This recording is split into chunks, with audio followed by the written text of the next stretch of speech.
Good morning, everybody, and welcome to AQA English Language Explorations in Creative Reading and Writing. And today I'm going to be having a look at Paper 1, Question 3, the structure question. And for those of you who don't know me, my name's Jacky Brown, and I'm a teacher and examiner for 2 or 3 of the exam boards that test GCSE English language. Okay, if you're one of my students, just to say before we begin, you need to have your yellow booklets out where you will find that during our classes you have written quite a number of notes on how to approach each of the questions. So please locate those notes.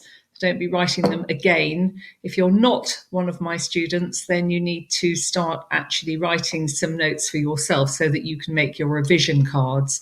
And it's really important as well to do that because by actually writing, you are engaging your brain with paper, with pen, and that will help to consolidate your memory, your learning.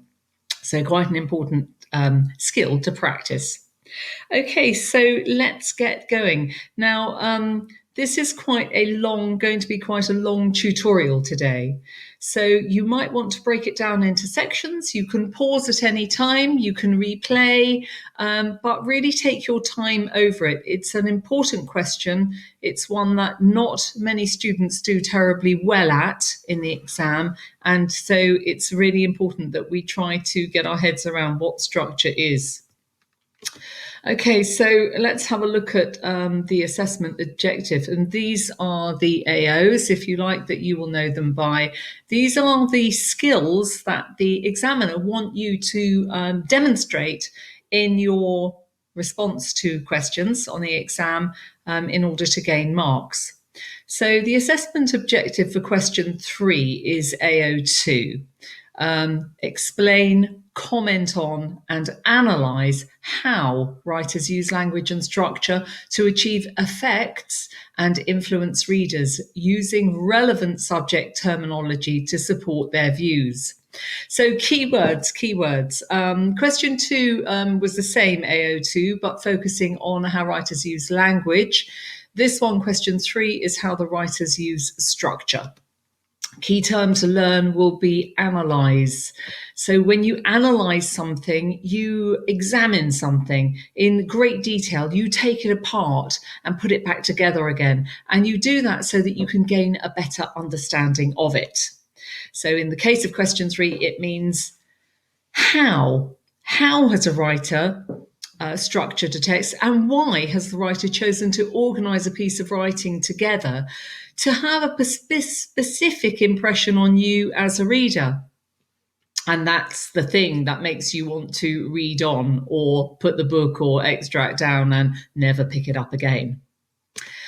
Okay, so what does the question look like? Question 3. It always is formatted in the same way. So you should never, I always say this, there shouldn't be any anxiety when you go into the exam about the questions. You must know exactly what the questions are going to look like, how many marks, how much time you have, what skills you are going to have to demonstrate before you go into the exam. The only thing in the exam that you need to worry about is that you're going to be reading an extract from a source that you haven't seen before. The rest of it is really up to you. So let's have a look at it. It will say you now need to think about the whole of the source. Okay, so that does not mean that you've got to write about every single part of structure within the text, but it means that you've got to look at the beginning, the middle, and the end, and not just the beginning. It will say to you the text is from, and that's quite helpful sometimes. Is it the opening of a story? And if it is, a writer is always going to be setting a character, a setting, a plot, a storyline at the beginning. So that would be quite helpful to know. Or is it in the middle, for instance? You need to know that. Then we have the how. How has the writer structured the text to interest you as a reader? So the how is where you need to actually identify your structure. These are structure devices used by writers. I'm sure a lot of you are groaning now. you know that we need to learn structural devices, and we're going to go through a few of those in a little while. And the interest you is really the effect on you. How has that structure affected you as a reader? Has it made you feel something? Sympathy, horror, excitement? Yeah. How are you actually engaging with the text? You need to be able to write that down. And then we have the you could write about. Actually, you must write about. What does the writer focus your attention on at the beginning? Now, at the beginning of a text, and if you've been in my class, we always write this down when we do a question 3. A character is always going to be established. We're always going to have somebody in the text at the beginning that we're introduced to. We'll have some sort of time. It might be something quite specific, like 5 a.m., or it might be autumn, spring, or summer. Think about the setting. Where are you? Inside, outside, in a particular place? And why might that be important? The other thing to think about at the beginning, if you can spot it, is the narrative perspective, in that who is telling the story. And we know, don't we, that if a writer chooses to write through the eyes of one person and uses a first-person narrative, that we're going to be limited in that we only learn what happens and what in the story, how other characters interact with our main character, and what our main character thinks. So we'll only get the story as it unfolds from that person's perspective. That limits us in a way. If a writer, for example, uses a third person narrative, he or she, then they are able to allow you to change characters, and you can see what other characters think about a particular situation. When we have a look at that beginning as well, see if you can write down, is there a mood or atmosphere being created at the beginning? And then it gives you some kind of hook that you can see from the following paragraphs whether that atmosphere, mood, situation, how it changes and develops. Okay, the next one is how and why the writer changes the focus as the source develops. Okay, so that's changes in topics through, might be paragraphing, it might be setting, it might be shifting in time, might be flashback, or even forward development.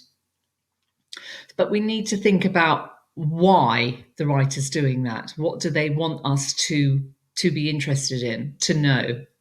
And any other structural features that interest you. So think of yourself as a cameraman. We often say that, zooming in on specific effects, sentence structures maybe, or particular details, or zooming out to give you a broader view. There are 8 marks for this question. And that means you only have 10 minutes to answer, no real more than 10 minutes. So it's quite daunting, the question itself. You don't like it, but we need to really break this thing down. And the more comfortable you are with structural terminology and really feeling comfortable about knowing how to put together your response, the more confident that you will be. Okay. So let's just have a look at that mark scheme. So we go from simple and limited, shows a simple awareness, simple comments, simple references. We don't want to be there. We know that to get a grade 4, we're looking to try and achieve half the mark for every single question on the paper. So we really want to be definitely in the sum attempts, 3 to 4 marks, but really we'd quite like to be in the 5 to 6 marks. That's going to give me a clear pass. Okay, so if you can get 5 to 6 marks, slightly above half, then there's no reason that you can't. Clear and relevant shows a clear understanding of structural features. Learn them. Know how they're used. Know what purpose they're used for. And that's really down to you. Nobody can put that in your head apart from you. Explains clearly the effect of structural features. So again, that's something you can learn. Selecting a range of relevant examples means we need to have evidence from the text. You always need to pick out some examples from the text, and you need to make a clear and accurate use of your subject terminology. Okay, so what do we need to think about? We've got to really have in our minds a definite idea about how a writer builds a story. And, this is the creative writing paper. When you get to question 5, you're asked to write your own narrative.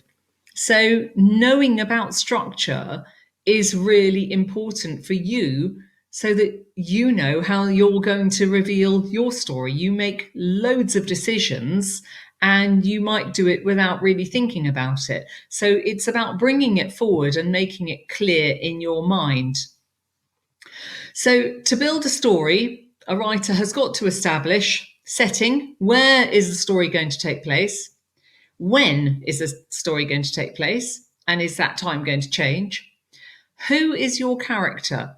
Yeah, who is that character? Now, in these extracts, in this exam, and in your question 5 as well, there will only be one main character and maybe a couple of other characters and minor characters that work around that main character.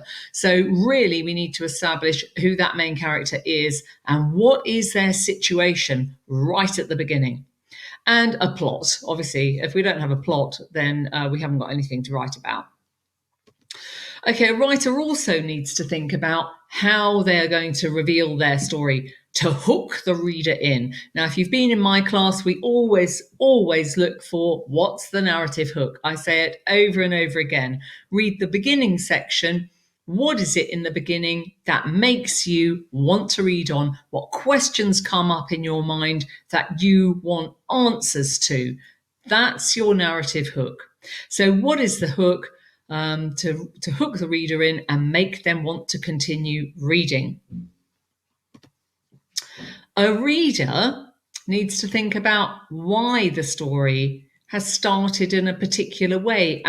Why has the writer chosen to start the story at a particular time or point in somebody's life? And why? So why the events are presented through a particular focus or person's perspective. So we need to think about things like that. And when thinking about structure itself, you need to remember a story is constructed. It's built like building blocks by a writer for a purpose. And that will be to make you, the reader, think or feel or respond in some way.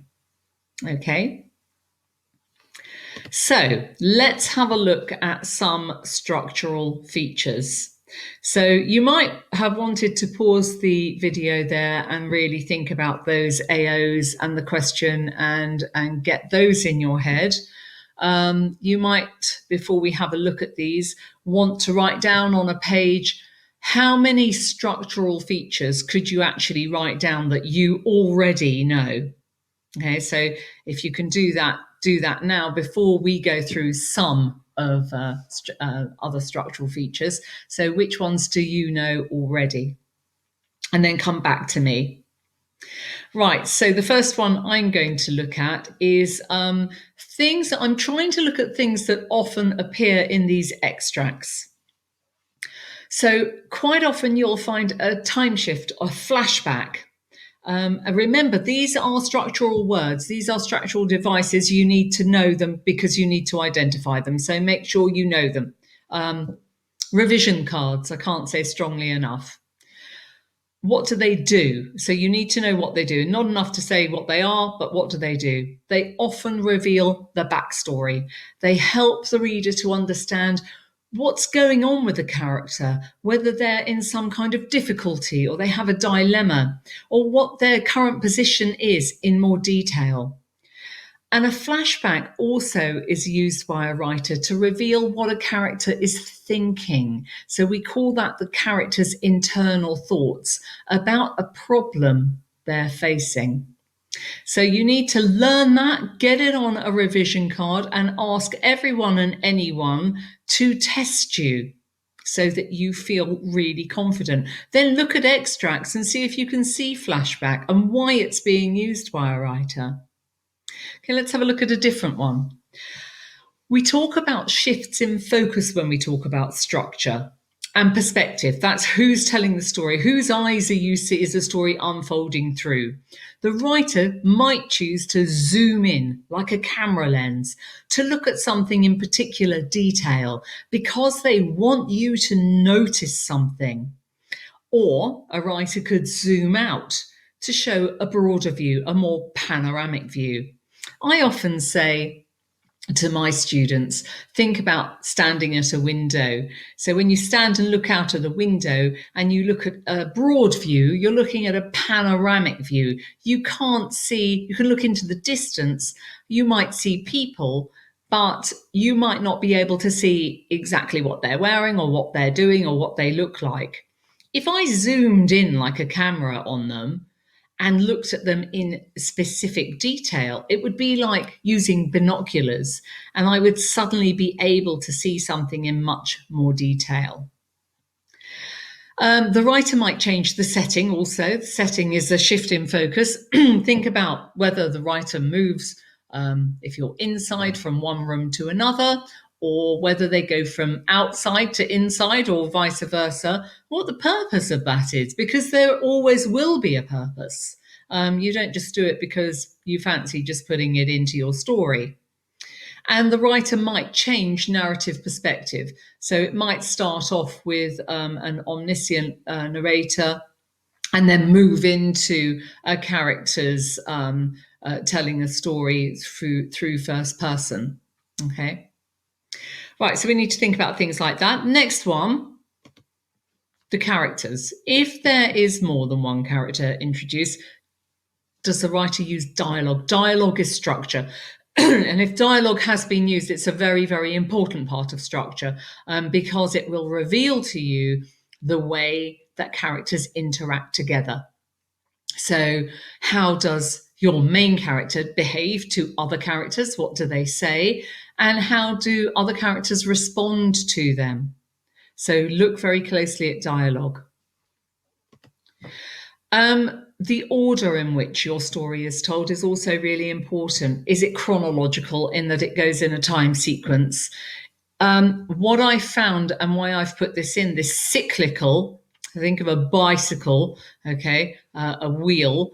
So this is where, in a cyclical structure, at the beginning of the text, you might be introduced to a dilemma or a foreshadowing of something.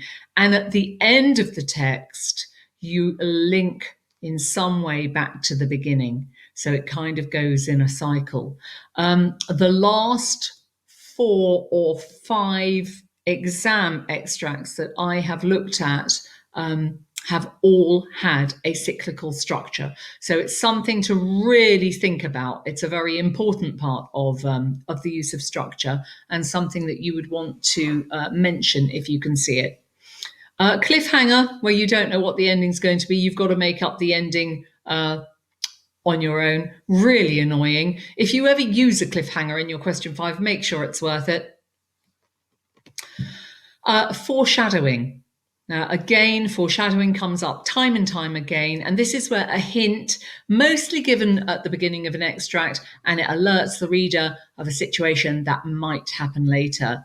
I always think of trying to picture, let's say we have a character who is hiding, or you're shown a very sharp knife inside their handbag, for example.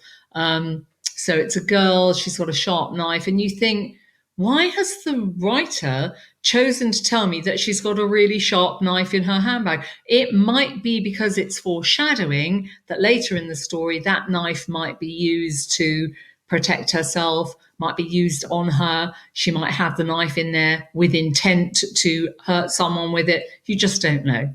Okay, so that's foreshadowing. And pathetic fallacy, another favourite used by examiners. They choose texts that have pathetic fallacy. And this is where the weather is used to set a mood. So if it's really, really stormy, really thundery, you would get a very dark, somber mood.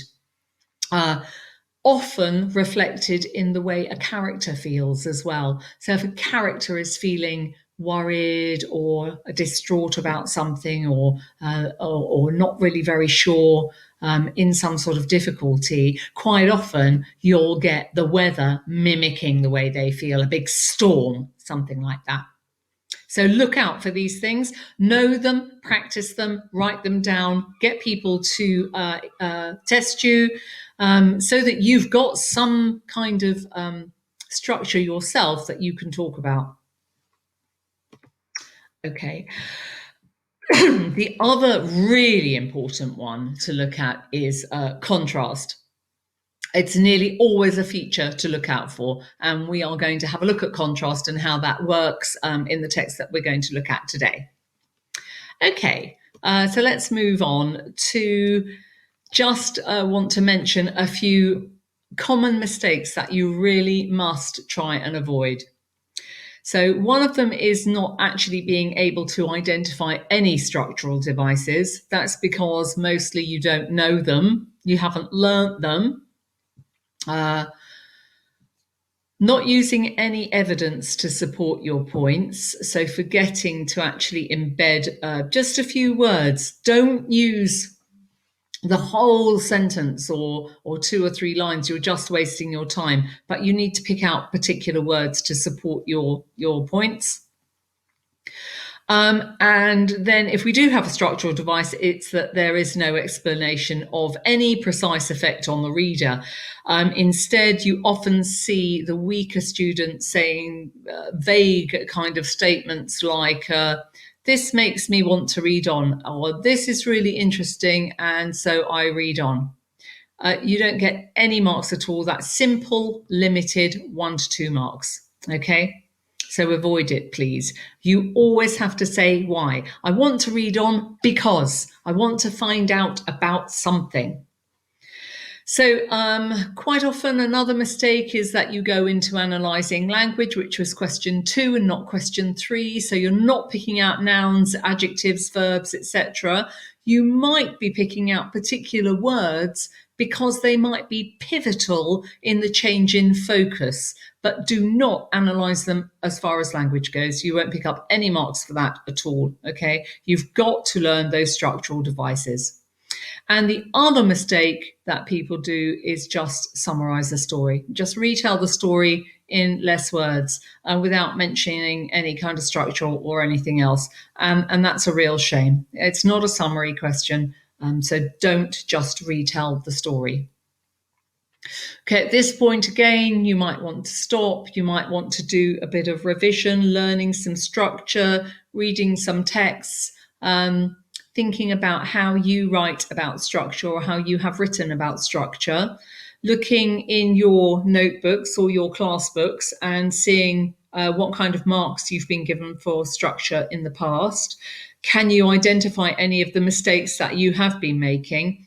Do you think that you could improve upon anything that maybe your teacher has written some notes for you? So really kind of like try and work with these tutorials. Don't just watch them and think, oh, well, I've just learned it now. That's not the way things happen. You've actually actively got to be involved as well. Okay, so when we're going to have a look at what do we do when we're writing up our answer, it's going to be that kind of point, evidence, explain, develop. So you've got to think about your response in 3 sections. Now remember, you've only got 10 minutes and it's only 8 marks, but it's really important. Do not leave this question blank. You've got to have a go at it. So think about your response in 3 sections. Whatever extract you've got, the beginning is really important, the end is really important, and something in the middle where the focus changes might be important too. So you need to think of just breaking it up. When you make your first point, we could start with something like, in the beginning, the writer establishes, okay? So we could include some structural techniques if you can, but they will normally establish time, setting, character, and mood or atmosphere, something like that. So you could actually say that for the beginning. If you can embed an example or a quote from the text, that would be really good. Explain why the technique used is interesting. So, what is it that in the beginning the writer has established? Is it a situation a character is in? Does it reveal some sort of mood or atmosphere? So, why is that technique interesting? Is it because it hooks you in, it makes you ask questions, and that will be in your development. What effect does this have on you, the reader? Why do you want to read on? So it could be a bit of foreshadowing. It could be a dilemma a character is in or a dangerous situation. You want to read on because you need to find out what's going to happen. So do not write, and this is interesting, so I want to read on. 0 points, okay? You've got to be clear and you've got to make it sort of like flow. Right, okay, so we are going to be looking at an extract which was used in the October 2016 GCSE English language paper, used by AQA. It's from the novel The City of the Beasts, and it's by Isabel Annan, published in 2004. So we're going to use the whole of the extract, but I've broken it down into 3 chunks, okay, beginning, middle, and end. I've kind of like separated them for us today. So the first thing that we're going to do is read the text. Okay, so right at the beginning, you will have a little box that will kind of orientate you to what is happening in the text. So Alex Cold lives with his parents and 2 younger sisters, Andrea and Nicole, in a small American town. But when his mother becomes ill, family life changes beyond recognition. Now, you never use that bit in the box as part of your answer at any time, but it's there to give you a kind of sense of what's happening. Right. Alexander Cold awakened at dawn, startled by a nightmare. He had been dreaming that an enormous black bird had crashed against the window with a clatter of shattered glass, flown into the house, and carried off his mother. In the dream, he had watched helplessly as it clasped her clothing in its yellow claws, flew out the same broken window, and disappeared into a sky heavy with dark clouds. What had awakened him was the noise from the storm, wind lashing the trees, rain on the rooftop, and thunder. He turned on the light with a sensation of being adrift in a boat and pushed closer to the bulk of the large dog sleeping beside him. He pictured the roaring Pacific Ocean a few blocks from his house, crashing in furious waves against the rocks. He lay listening to the storm and thinking about the black bird and his mother, waiting for the pounding in his chest to die down. He was still tangled in the images of his dream. Alexander looked at the clock. 6:30, time to get up. Outside, it was beginning to get light. He thought it was going to be a terrible day, one of those days when it's best to stay in bed because every day lately had turned out bad. There had been a lot of days like that since his mother got sick. Sometimes the air felt heavy, like being at the bottom of an ocean. Okay. So what you need to do now is you might want to print that slide. And what I want you to do is, as always, take your highlighter pen and go through that section of the text and highlight the important parts of the text that interest you as a reader and something that carries the story forward. So think about the beginning, setting, time, character, atmosphere. What's the situation? Why would you want to read on? What kind of technique do you think the writer might be using to hook you in? So you might want to just take some time to do that before you click and read the next section. So if you're back with me now, we'll have a look at what, so you might have highlighted some other things, but I've just shown you what I've highlighted. They're in green. So I've got my character Alex. I've got the time, that's dawn. And I've got the situation. He's been woken up and he's startled by a nightmare. He's been having a nightmare. I've got the blackbird. We know that blackbirds are symbols, don't we, in literature of kind of ominous things that might happen. And the blackbird's carried off his mother. So that's sort of something that worries me a little. That's a really bad dream. And I've also highlighted that he watched helplessly. I think that's really important because it means that he couldn't do anything in the dream to save her. And we've got the weather there, the sky heavy with dark clouds. So as you're thinking about that, can you think about maybe the structural terms that I might be thinking of using in that? So you might want to just annotate that text of your own. Can you identify some structural terminology?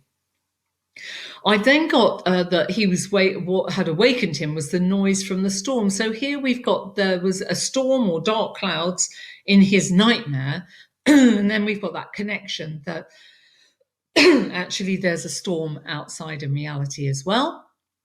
And he's listening to that storm and he's thinking about that dream and he's tangled in the images of his bad dream. What kind of technique do you think that might be? Okay, and then he decides it's going to be a terrible day, one that it's best to stay in bed, everything's going to turn out bad. And we learn, importantly, that there had been a lot of days like that since his mother got sick. I think that's really important to actually remember. So give you a moment to just write down and annotate that text before we move on, and then we'll see my model answer. So what I've done is I've put the subject terminology in red for you, evidence from the text, because we know we've got to embed our evidence, and I've got our analysis of the language, on the structure, and the effect that it's having on me as a reader. So in the beginning, the writer establishes a character called Alex who is woken at dawn, having a nightmare about a black bird carrying off his mother. Notice the way I've just taken a couple of words and embedded them into my sentences. The reader is immediately concerned for Alex and senses that the writer has deliberately used the nightmare to foreshadow that something bad is going to happen to Alex's mother.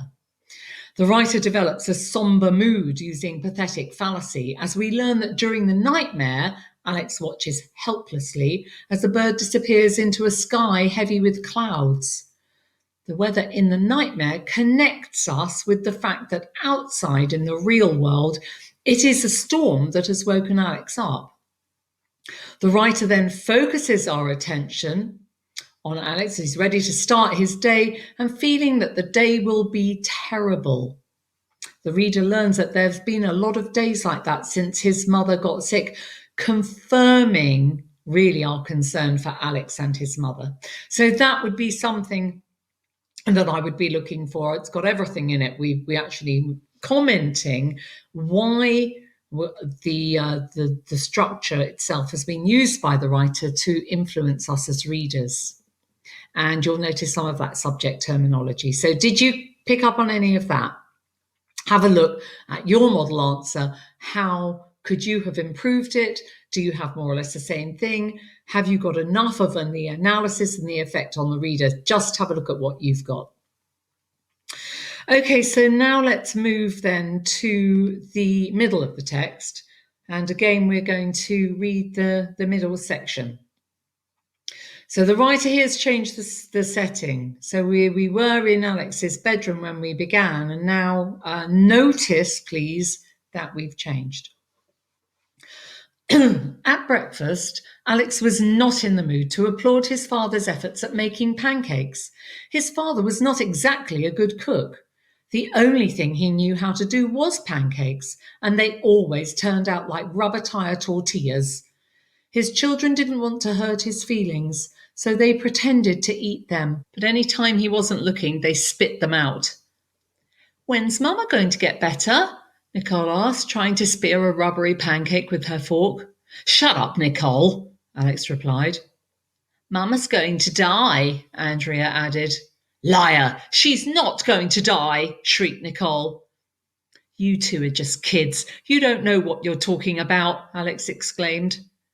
Here, girls, quiet now. Mama is going to get better, his father interrupted without much conviction. Alex was angry with his father, his sister's life in general, even with his mother for getting sick. He rushed out of the kitchen, ready to leave without breakfast. Except for his father's pancakes and an occasional tuna and mayonnaise sandwich, no one in the family had eaten properly for months. There was nothing in the refrigerator but orange juice, milk, and ice cream. At night, they ordered in takeaway food. At first, it was almost like a party because each of them ate whenever and whatever they pleased, mainly sweets.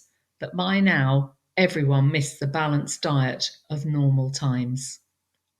Okay, so just as before, what I'd like you to do is I'd like to see you to take your highlighter pen and highlight any areas of the text that interest you as a reader and carry the story forward.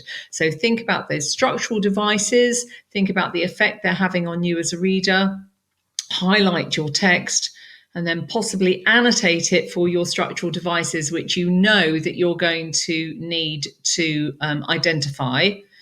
Think about particular words that you're going to highlight that you could use as evidence and what effect are they having on you as a reader. Okay, so if you've come back to me now, let's have a look at what I've highlighted. So I've picked out this dialogue, and I think that that's really important. Dialogue being a very important part of structure. I've mentioned that before earlier on in this tutorial. And we see the two sisters really interacting with Alex, who's really very unhappy about the kind of conversation that's going on. They're not eating proper food. The father, although he says Mama's going to get better, says it without much conviction. That's really important. So we can really see that this family is dysfunctional now that the mother is not around. And we see that Alex's internal feelings as well, that he's angry. He's angry with everything, life, his sister's life in general, even with his mother. So much so that he can't bear to spend any more time in the kitchen and he needs to remove himself from the setting. So how would we write that up as our model answer? So at this point, depending on what you have written, I'd like you to have a go at writing your model answer for this section, okay, before you have a look at my model answer. All right, so try and have a go at that, and then we can have a look at how we're getting on. So if we have a look at the model answer, again, I have highlighted in red the subject terminology, green the evidence I've included from the text, and really in blue the analysis of how and why the writer has used that subject terminology and the effect on the reader. So as the text develops, the writer changes the setting from the bedroom to the kitchen to focus our attention on the family at breakfast. Through the use of dialogue, we learn that the family are not coping well without their mother's presence. Alex tells one of his sisters to shut up when Nicole asks, when's mother going to get better? He ends up rushing out of the kitchen without breakfast. The reader recognizes that his actions and words highlight the strain he is under as they openly acknowledge that his mother is going to die. So no, his father can't cook. He isn't any support to the family. And he says without conviction, the mother is going to get better. Okay, so that would be my little section for the middle. Okay, let's move on and we'll have a look just now at the final paragraph of the text. And it's important too that you don't have to, when you're splitting your text into beginning, middle and end, you know, sometimes it could just be the last few lines that are the end of the text for you, or it might just be the whole of the end paragraph. So the sections don't have to be completely in sort of like line order, if you like, in sections. So the end. Alex had realised during those months how enormous their mother's presence had been and how painful her absence was now. He missed her easy laughter and her affection, even her discipline. She was stricter than his father and sharper. It was impossible to fool her. She could see the unseeable. He missed her music, her flowers, the once familiar fragrance of fresh baked cookies, and the smell of paint. It used to be that his mother could work several hours in her studio, keep the house immaculate, and still welcome her children after school with cookies. Now she barely got out of bed to walk through the rooms with a confused air, as if she didn't recognize anything. She was too thin, and her eyes, sunken eyes, were circled with shadows. Her canvases, which were once explosions of colours, sat forgotten on their easels, with their paints dried in their tubes. His mother seemed to have shrunk. She was little more than a silent ghost. Okay, so just now, as we have done with the other sections, I would like you to take your highlighter pen and highlight the important parts of the text that interest you as a reader. Remember to focus on, in this case, tying the story together as a whole unit. Okay, so I'll give you a little while to annotate your text, have a look and see if you can include any structural words there. What can you see? Okay, so now if you'd like to have a look at my model answer. First of all, we'll have a look and see what I've highlighted. I think that here it's quite clear to me that the first part is we've got Alex had realised during those months. Here we have now a flashback. So have you annotated that flashback? So we go into the past where we look at Alex telling us what he missed about his mother, and we've got he missed, repeated, so we've got a bit of repetition there, and we've got the writer using a list: her music, her flowers, the once familiar fragrance of cookies, the smell of paint. Okay, so we've got a bit more about that, and then there is a pivotal change in the text where we have that word now. So we're taken from that flashback to the past into now the present. And now we learn that what she's like is that she barely gets out of bed. She's confused. She doesn't recognize anything. She's thin. Her eyes are sunken. And that very final clause, she was little more than a silent ghost. Think about the structure. Do you remember what we wrote at the beginning? The nightmare. Can we link that silent ghost with the beginning? So now have a go at writing your answer, your model answer for the ending. And then we can have a look and see what I've written. So again, subject terminology is in red, evidence is in green, and in blue, the analysis and the effect on the reader. So I have written, in the final paragraph, the writer uses flashback to reveal Alex's internal thoughts and memories of his mother when she was well. Through listing and the repetition of he missed, we learn how painful the lack of her presence in the house is. He missed her music, her flowers, the once familiar fragrance of fresh baked cookies, and the smell of paint. The writer then uses a sharp contrast signalled by the word now, where the reader's focus now returns to the present and we learn what Alex's mother is like now. She barely got out of bed. She was too thin and her sunken eyes were circled with shadows. The final clause, she was little more than a silent ghost, confirms the reader's suspicion of foreshadowing from the beginning of the text as we remember that Alex was startled by a nightmare. This cyclical structure highlights to the reader how physically and mentally painful this is for Alex as he struggles to come to terms with the fact that his mother is going to die. And there we have it. That is the end of this tutorial. You have a lot of work to do. I want you to have a look at the way you have responded to the task as we went in sections and really carefully have a look at the way I have given you a model answer. Take any piece of text. You can find other texts on the AQA website. Work on your question threes. This is something that you mustn't leave. This question must be tackled in the exam if you want a chance of getting a grade 4 or above. and perhaps not in quite so much detail, but you really need to have a go at it and learning those structural devices. And remember that you use structure, you can comment on structure in both of the question fours on paper 1 and paper 2, question 4, and also you use structure yourself. Question 5, creative writing, and question 5, your writing task, your persuasive writing task in paper 2. So it's really, really important. I hope you've enjoyed the tutorial, and I'll see you next time when we do paper 1, question 4. Thank you. Bye bye.